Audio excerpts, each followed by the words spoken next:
अस्सलाम वालेकुम viewers, I am Mohammad Ibrahim on the platform of dimensional physics. बच्चों, आज हम डिस्कस करेंगे chapter number 2 first year physics vectors and equilibriums exercise short questions part 2। तो आइए बच्चों स्टार्ट करते हैं। फर्स्ट बच्चों शॉर्ट क्वेश्चन है 2.12। Show that the sum and difference of two perpendicular vectors of equal length are also perpendicular and of the same length। तो first of all बच्चों consider we have two vectors A and B that are equal in magnitude and mutually perpendicular. जैसा कि आप इस diagram में देख रहे हैं कि एक ए वेक्टर है हॉरिजॉन्टल प्लेन में और एक बी वेक्टर है वर्टिकल प्लेन में। दोनों की लेंथ इक्वल है और एंगल आप देख रहे हैं कि आपस में परपेंडिकुलर है और इसके बिल्कुल ही ऑपोजिट 180 डायरेक्शन में माइनस बी वेक्टर है। तो आगे देखें, by using head to tail rule we can write these resultant vectors r is equal to a plus b, r prime is equal to a minus b। तो ये आपके सामने बच्चों r is equal to a plus b जबकि r is equal to a minus b। तो magnitude देखते हैं। Magnitude बच्चों जैसे ही लेंगे A square plus B square whole under root is equal to under root A square plus B square. Similarly यहाँ just difference ये है आर प्राइम के केस में कि माइनस बी है जबकि माइनस का स्क्र भी पॉजिटिव आएगा। तो under root A square plus B square ये भी बच्चों सेम लेंथ बनेगी। तो फर्स्ट कंडीशन तो ट्रू हो गई कि vectors of equal length. Now हमने ये प्रूव करना है कि जो रिजल्टेंट है आर और आर प्राइम इनके दरमियान एंगल जो है वो 90 डिग्री और ये आपस में परपेंडिकुलर है। तो आप देखिए इस डायग्राम में एक बच्चों ट्रायंगल बन रहा है एल ओ एन और इसके अंदर दो राइट एंगल ट्रायंगल है एल ओ एम और एन ओ एम। तो आप देखें कि जो हमारे पास एल ओ एम है यहाँ पर थीटा आर मेंशन है जो कि 45 डिग्री है और इधर हमारे पास थीटा आर प्राइम ये 45। ये कैसे आया देखें, राइट एंगल ट्रायंगल में बच्चों जो सम ऑफ एंगल है वो 180 डिग्री होता है। तो ए और बी तो परपेंडिकुलर थे तो एक एंगल तो 90 है, इसका मतलब है ये दो एंगल 90 से कम होंगे तो इनका सम 90 आना चाहिए। इट्स मीन ये भी 45 होगा और ये भी 45 होगा। सिमिलरली इस केस में भी तो आप देखें एल ओ एम और एन ओ एम 45 डिग्री है। देयरफॉर जो एल ओ एन है वो बराबर होगा L O M plus N O M 45 degree plus 45 degree is equal to 90 degree. So R and R prime are perpendicular to each other, hence proved. Next बच्चों हमारे पास question है 2.13। How would the two vectors of same magnitude have to be oriented if they were to be combined to give a resultant equal to a vector of same magnitude। तो देखें answer में बच्चों mention है when two vectors of same magnitude are oriented at angle of 120 degree with respect to each other their resultant is also equal in magnitude। ये बच्चों बड़ा important question है, अक्सर एमसीक्यूज में भी ये स्टेटमेंट आ जाती है। In this case the geometry become an equilateral triangle. तो आप देखें बच्चों एक इक्विलेटरल ट्रायंगल है जिसमें तमाम एंगल्स बराबर हैं और ये तमाम जो भी वेक्टर्स हैं इनके रिजल्टेंट्स भी बराबर हैं ए और बी और आर के। कंडीशन है कि R is equal to A is equal to B. तो आप देखिए एंगल्स कितने हैं 60 60 60। तो ट्रायंगल्स के एंगल्स का सम 180 डिग्री है। अच्छा अगर आप इधर देखें तो ये बच्चों हमारे पास डी शेप बन रही है जो कि पाई 180 डिग्री बनता है। तो 180 माइनस 60 तो ये आपके पास आ जाएगा 120 डिग्री। तो आपके सामने क्लियर हो गया कि ए और बी के दरमियान जो एंगल है बच्चों कितना होना चाहिए 120 डिग्री। अल्टरनेटिव बच्चों इसका मेथड हमारे पास है कि आप देखिए magnitude of resultant R of two vectors A and B is determined by formula R is equal to under root A square plus B square plus 2ab cos theta. तो बच्चों अगर इसमें हम कंडीशन पुट करते हैं R is equal to A is equal to B यानी कि ए और बी की जगह भी हम आर पुट करते हैं और इसे हम सॉल्व करते हैं तो आप देखेंगे कि cos थीटा की वैल्यू -1/2 या -0.5 आती है जो कि बच्चों थीटा जिससे हमें 120 डिग्री मिलता है। नेक्स्ट बच्चों शॉर्ट क्वेश्चन है 2.14।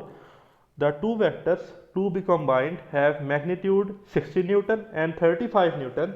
Pick the correct answer from those given below and tell why is the only one of three that is correct। तो आप देखिए ऑप्शंस है 100 न्यूटन 70 न्यूटन 20 न्यूटन। देखिए स्टार्ट में इसने मेंशन किया है कि two vectors to be combined. To have magnitude 60 newton and 35 newton. देखिए बच्चों, मैक्सिमम मैग्नीट्यूड पैरेलल के केस में बनता है, मिनिमम मैग्नीट्यूड एंटी पैरेलल के केस में बनता है। तो आर ए प्लस बी जो है हमारे पास वो क्या कहलाएगा जी, रिजल्टेंट जो पैरेलल हो, और जबकि ए माइनस बी जो एंटी पैरेलल हो। तो देखते हैं, कहता है when two vectors are oriented to be same direction then resultant vector is maximum sum of magnitude. ये बच्चों R is equal to A plus B का केस है। When two vectors are oriented opposite direction the magnitude of resultant is minimum बच्चों 180 degree पर। Difference of magnitude यानी कि R is equal to A minus B. तो आइए check करते हैं। कहते हैं इन केस जो हमारे पास वेक्टर्स हैं उनके मैग्नीट्यूड है 60 35, तो पैरेलल के लिए मैक्सिमम ये बनेगा 60 प्लस 35 जो कि 95 वैल्यू आ रही है। While in case of anti parallel 180 degree angle पर मिनिमम बच्चों 60 माइनस 35 जो कि 25। तो रेंज बच्चों हमारे पास बन गई 25 से 95। इसका मतलब है 25 भी वैल्यू हो सकती है, 95 भी हो सकती है। इनके दरमियान वाली भी तमाम वैल्यू एक्सेप्टेबल हैं। 25 से कम नहीं हो सकती, 95 से ज़्यादा नहीं हो सकती। तो देखिए 195 से ज़्यादा है तो ये वैल्यू नहीं है। फिर अगर बात कर ली जाए बच्चों 20 की, तो ये 25 से लेस है, ये भी ट्रू नहीं है। तो एक ही ऑप्शन बचता है बच्चों 70 न्यूटन। सो दो हमारे पास करेक्ट आंसर है वो है 70 न्यूटन। नेक्स्ट बच्चों क्वेश्चन है 2.15 suppose the sides of close polygon represent vector arranged head to tail rule what is the sum of these vectors. देखिए फर्स्ट ऑफ ऑल पॉलीगॉन होता है क्या, polygon is a 6 sided figure. तो देखिए closed polygon में vectors जो हैं बच्चों उनका सम 0 होगा अगर वो हेड टू टेल रूल से अटैच्ड हों। तो ऐसा कब होगा, तो आइए नेक्स्ट पेज पर डायग्राम में आप देखेंगे तो आपको ये पॉइंट क्लियर हो जाएगा। तो देखें ये बच्चों हमारे पास वेक्टर्स हैं a plus B plus C plus D plus E plus F जो कि नल वेक्टर के बराबर आ रहे हैं। तो देखें इसमें a b c d e f। तो फर्स्ट वेक्टर का बच्चों जो टेल है वो लास्ट वेक्टर के हेड के साथ अटैच हो रहा है। इट्स मीन्स दैट ये head to tail rule arrangement में है और इनका जो रिजल्टेंट वेक्टर है वो 0 है। नेक्स्ट बच्चों क्वेश्चन है 2.16 identify the correct answer. Two ships x and y are traveling in different direction at equal speed. The actual direction of motion of x is due north, but to an observer on y the apparent direction of motion of x is north to east.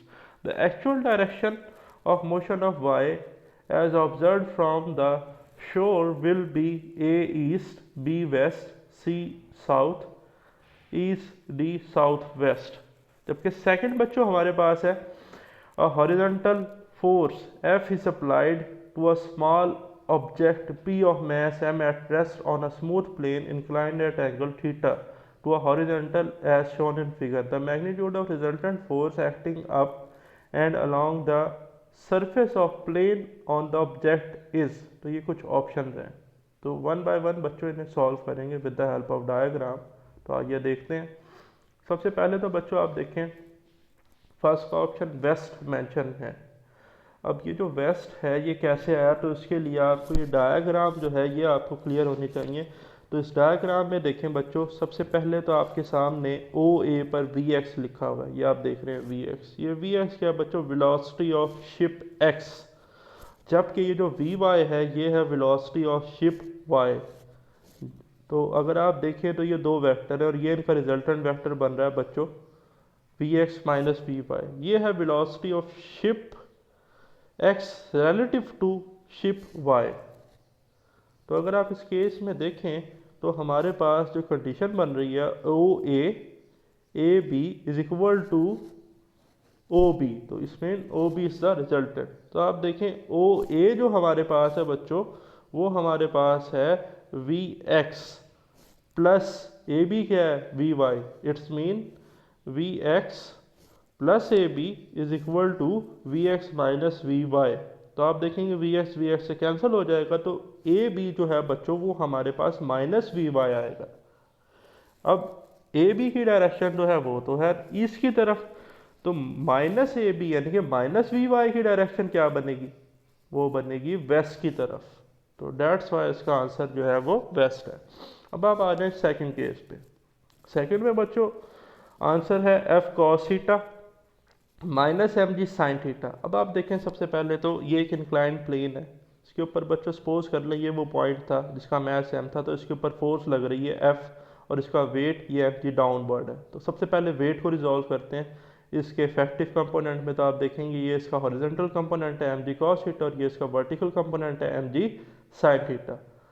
अगर बात कर ली जाए force की तो ये force को further आगे shift कर लिया ताकि इसको रिजॉल्व किया जाए। तो आप देखेंगे ये vertical component F sine theta और ये इसका horizontal component F cos theta. तो क्वेश्चन में उसने बच्चों हमसे ये पूछा था कि ये जो आपके पास फोर्स है, ठीक है जी, ये बताएं कि जो प्लेन पर कौन सा इसका कंपोनेंट है जो लग रहा है। तो देखें अगर बात कर ली जाए प्लेन की तो ये बच्चों है ना हमारे पास स्लोप। तो अगर आप इधर देखें तो एक तो ये कंपोनेंट है एम जी साइन थीटा, अगर मैं इसे शिफ्ट कर लूँ तो रेड से मैंने रिप्रेजेंट किया हुआ है ये लाइन, ये बिल्कुल इस स्लोप की लाइन के साथ कंसाइड कर रही है।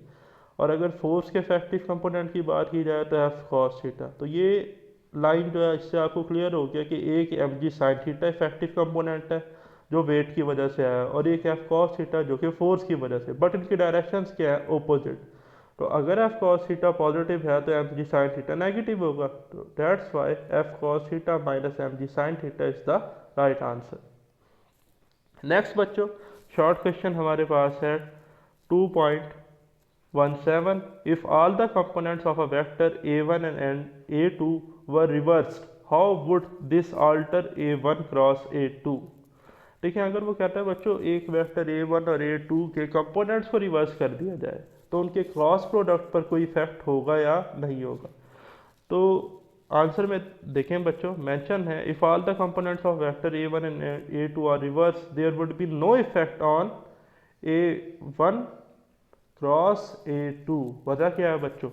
तो पहले तो आप देखें क्रॉस प्रोडक्ट होता क्या, क्रॉस प्रोडक्ट होता है a1 cross a2 is equal to a magnitude into a2 into sine of theta into N unit vector.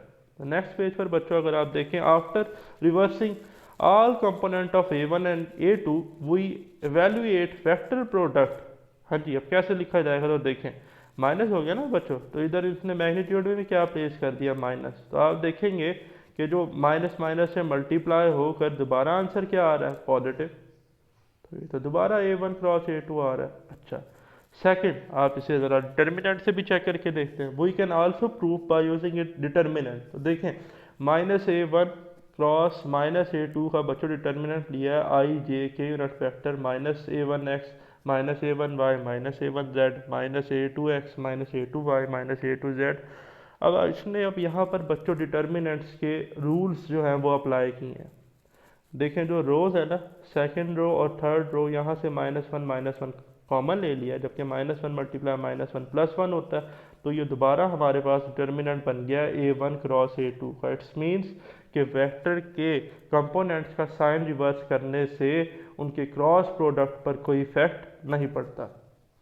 Next बच्चों शॉर्ट क्वेश्चन हमारे पास है 2.18 name the three different conditions that could make a1 cross a2 is equal to a null vector। दो vectors का cross product कब null vector आता है, तीन कंडीशंस आपने लिखनी है।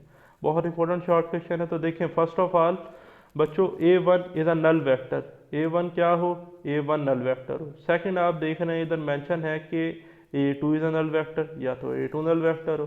थर्ड बच्चों आप देख रहे हैं कि वो कहता है कि a1 और a2 या तो पैरेलल हो एंगल 0 डिग्री हो या एंटी पैरेलल हो 180 डिग्री हो। ऐसा क्यों? देखें a1 क्रॉस a2 ये बराबर होता है a1 a2 sine theta unit vector. तो बच्चों साइन 0 पे भी 0 होता है, साइन 180 पे भी 0 होता है। डेट्स वाई इसने लिखा है कि पैरेलल और एंटी पैरेलल के केस में भी इनका आंसर 0 आएगा जो कि नल वेक्टर होगा। नेक्स्ट बच्चे शॉर्ट क्वेश्चन है आइडेंटिफाई ट्रू और false statement and explain the reason. First है a body in equilibrium implies that it is neither moving nor rotating। ठीक बच्चों। सेकंड है if coplanar forces acting on the body from a close polygon then the body is said to be in equilibrium. देखिए first तो बच्चों false है। वजह क्या? When a body is in equilibrium it is either at rest or moving, rotating with uniform velocity. Second बच्चों हमारे पास जो statement है वो ट्रू है, अभी हमने प्रूफ भी किया। When coplanar mean same, planar mean plane, line same plane. When coplanar force is acting on a body from a closed polygon six-sided figure, the resultant force is zero. हमने भी short question में भी देखा, and it satisfies the first condition of equilibrium कि summation of resultant force zero हो गई। The body will be in translational equilibrium in this case। तो ये बच्चे MCQs भी आ सकता है। नेक्स्ट बच्चों हमारे पास है question 2.20। A picture is suspended from a wall by two strings. Show by diagram the configuration of string for which tension in the string will be minimum. So consider a picture of weight W by two strings. So we suppose that suspended picture produce equal tension. Tension को बच्चों यहाँ T से represent किया गया है। तो यहाँ उसने मेंशन किया है, अगर आप लास्ट लाइन में देखें, resolve the tension into string into rectangular component and apply first condition for equilibrium in vertical direction, यानी कि समेशन एफ वाई जीरो हो। तो यहाँ पर जो कंपोनेंट आ रहा है वो आ रहा है T sine theta plus T sine theta is equal to weight, T is equal to W over two sine theta. तो ये आपको कुछ यहाँ से क्लियर नहीं हो रहा होगा, तो आप नेक्स्ट पेज पर देखें, डायग्राम से आपको मैं समझाता हूँ। तो बच्चों ये देखें, ये वेट है जहाँ पर पेंटिंग है की गई, और ये वो टेंशन हैं जो लग रही हैं। तो टेंशन के बच्चों दो इफेक्टिव कंपोनेंट है, टी कॉस थीटा और टी साइन थीटा। तो टी कॉस थीटा है हॉरिजॉन्टल कंपोनेंट जो कि ओपोजिट है एक दूसरे के, तो ये आपस में कैंसिल कर रहे हैं, summation F of x zero. तो ये हमें कोई इन्फॉर्मेशन प्रोवाइड नहीं कर रहा। जबकि अगर बात कर ली जाए वर्टिकल कंपोनेंट की, टी साइन थीटा, तो आप देख रहे हैं ये दोनों वर्ड हैं, जबकि बिल्कुल इनके ओपोजिट है वेट।